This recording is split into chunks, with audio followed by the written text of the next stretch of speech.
everyone, I hope you all are doing fine. Welcome to another session. Today we are going to start with chapter 5, grade 6 CBSE, and the name of the chapter is Panchayati Raj. So we are going to have a detailed discussion about what is Gram Sabha, what is Gram Panchayat, what is Zilla Parishad. So please stay tuned. This is part 1, and what are the topics that we are going to cover? We're going to learn about Gram Sabha. We are going to learn about what is Gram Panchayat. We're also going to learn about 3 levels of panchayats. So let's get started with what is happening in this particular village. You see a lot of people sitting here. Doesn't it sound like it's a very special day where all the people they've gathered to discuss something? Is it a special day? Or does it happen more often in this village? Well, here let me introduce you to the people of Hardas village. So why are they here? I'll tell you. On this side you see a set of people sitting, and this group is called as Gram Panchayat. I'll explain you what you understand by the term Gram Panchayat. And at this edge where you see the other villagers sitting, here they'll be considered as Gram Sabha. So this is a meeting where the members of Gram Panchayat, headed by the Sarpanch, they're presiding, they're taking the meeting and conducting the meeting, and on the other side we have people of the village, that's the Gram Sabha. So they're going to discuss on various issues. It's like a family reunion where people meet, or the members of the family meet to discuss different things. But of course, before we dig deep into it, I need you guys to know something about Panchayati Raj system in India. So first of all, beta, when it comes to the word Panchayati Raj, it is for the rural area, and it's also called rural local self-governance, where people participate in the process of governance.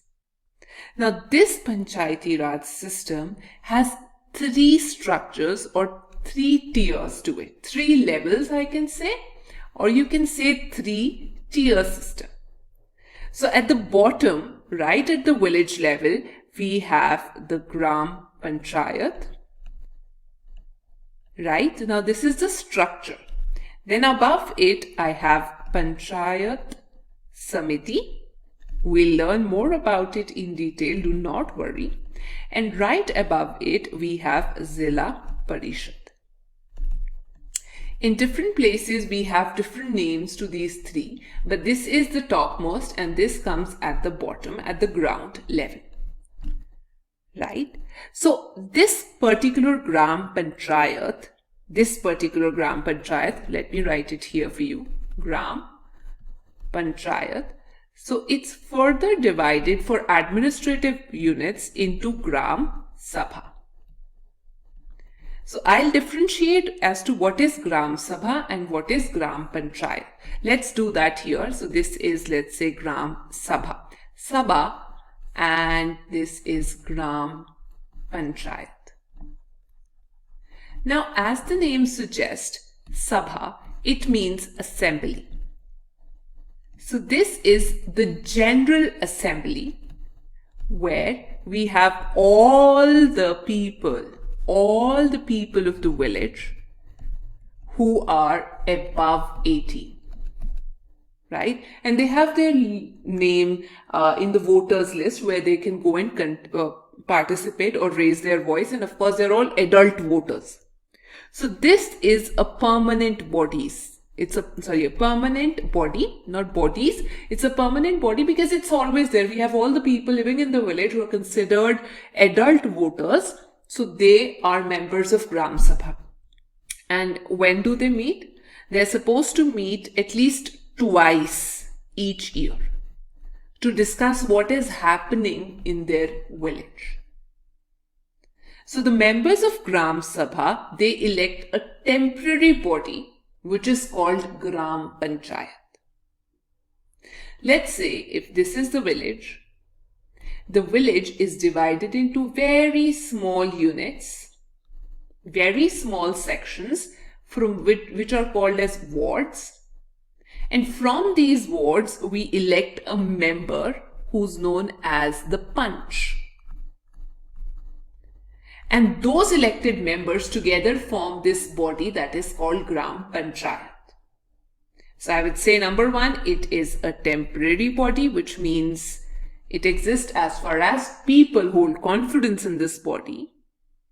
Second of all, they hold meetings every month to take care of what is the plan of development in the village. And also, bacha, it executes the plan. It takes care of execution. So it's an executive body also. So it is very easy to differentiate now because Gram Panchayat consists of ward members plus their president, who's known as Sarpanch. I'm sure you might have heard about it. So Sarpanch plus the Panch, they make Gram Panchayat. And they are directly elected by the members of the village by a body called Gram Panchayat, Gram Sabha. Not Gram Panchayat, it's Gram Sabha. Is it okay? So let's move on to what is happening in this particular village.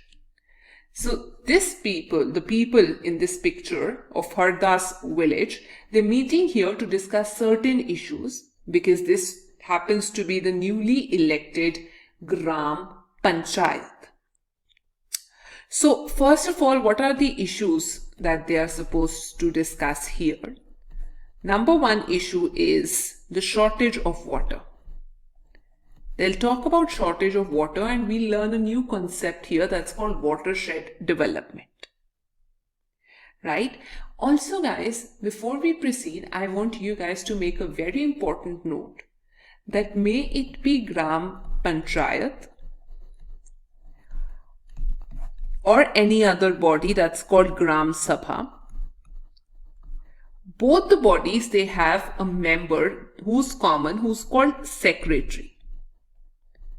Right? So this person is appointed by the government. He's not elected by the people. He's appointed by the government to make sure that everybody is functioning well.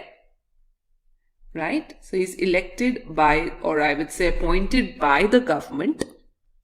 And he's responsible to make sure that we hold meetings on in regular intervals of time, which is very, very important. So that is the case.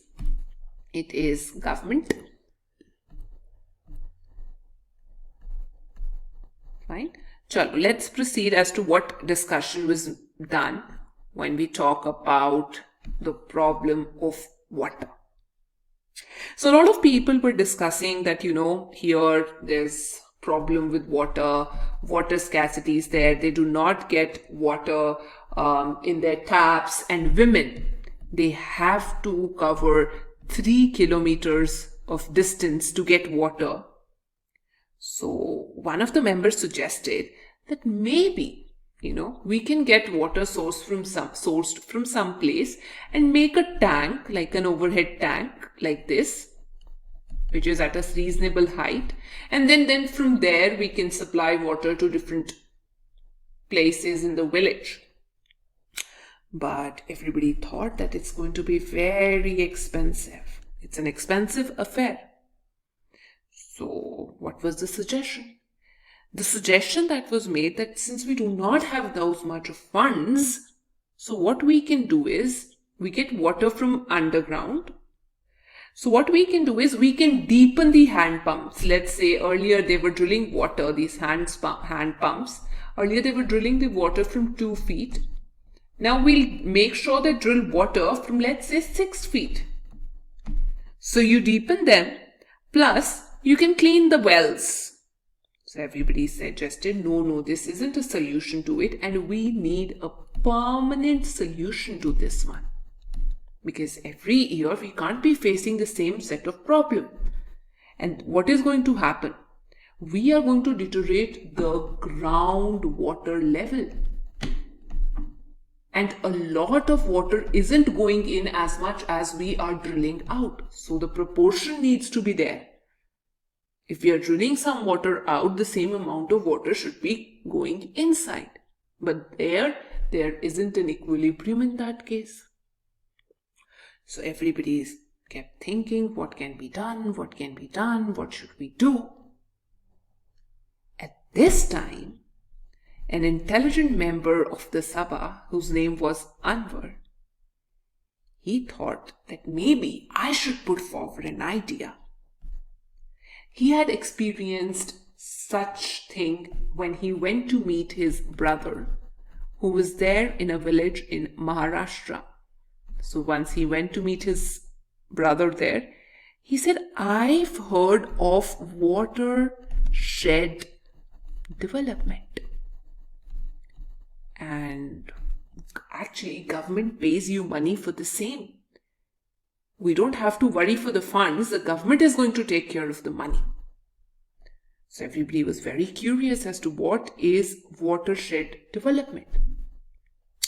So watershed is the area that is drained by a river. So it is basically an idea to treat the entire area. Let's say you have a river coming down, right? And this is the area where it sources its water, right? It's coming from the hills. And this is the area, this is the village here. Here you've got the village, here you've got the trees. What you do all the things here in this particular section. You manage the water. So you do this to ensure that there is conservation and regeneration of all the natural resources, especially when it comes to water. So let me explain you more about it. So I'll make it again for you. The water is gushing down, it's flowing down like anything. So first thing, you're managing the water. So what you have to take care that there is no soil erosion. You control soil erosion. Plus you check the speed of the water so that there is no situation called flooding. Correct? So what should be done? Water that is running, let's say coming from here. If it's running, you create sections here, right? So that it starts to walk. Maybe in the hills also, if it's draining like this. So you create sections so that it slows down its speeds and it starts to walk. Then once you make the water walk, it's not gushing through, then you stop the water. What do? When you stop the water, then you push it underground.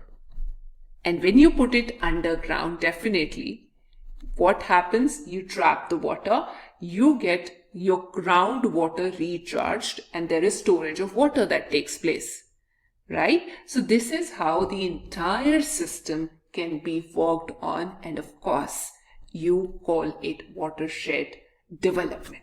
I'll again explain you in the next session, but in case you like this session, please don't forget to like, share, and subscribe. Thank you.